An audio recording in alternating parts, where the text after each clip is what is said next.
네, 벌금을 받아내기 위해서 허재호 전 대주그룹 회장 재산 찾기에 나선 검찰이 아파트 시행업자를 체포했습니다. 황제노역 판결 책임을 지고 사직서 낸 장병우 법원장, 이르면 오늘 사표가 수리될 것 같다고 합니다. 취재기자 연결하겠습니다. 김범한 기자.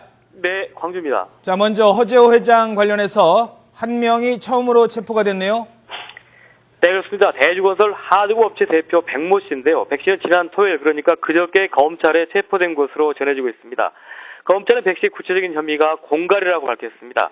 하지만 검찰은 백 씨가 충청남도 아산시에 5,600가구의 아파트 시행을 하면서 허재호 전 회장의 재산을 숨겼는 일도 추궁하고 있는 것으로 알려졌습니다.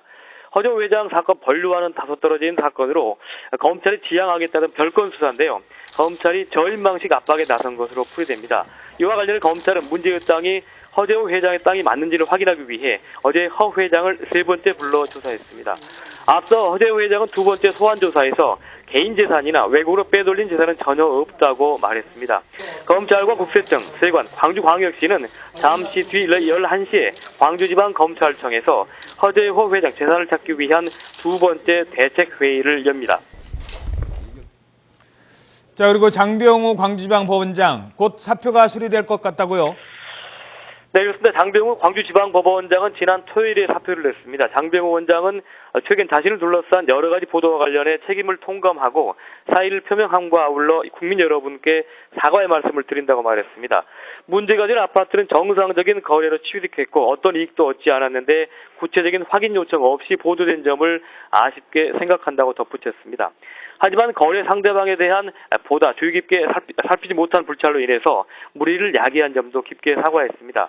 장병우 원장은 지난 2007년 대주건설에 지은 아파트로 이사했고 전에 살던 아파트는 대주건설의 계열사가 사들을 했습니다. 황제노역 판결은 그로부터 3년 뒤에 있었습니다. 장병우 원장은 과거의 확정 판결에 대해 당시의 양형 사유들에 대한 종합적이고 분석적인 접근 없이 한 단면만이 부각되고 나아가 지역 법조계에 대한 비난으로만 확대된 점에 대해서도 아쉽게 생각한다고 말했는데요. 광주지방법원 한지형 공보판사는 대법원이 장병우 원장의 사표를 보류하고 감찰을 검토하고 있다는 일부 언론 보도는 명백한 오보라고 밝혔습니다. 감찰하지 않으면 장병우 법원장의 사표 수리 여부는 이르면 오늘 중으로 결정될 것으로 보입니다. 지금까지 광주에서 YTN 김범환입니다.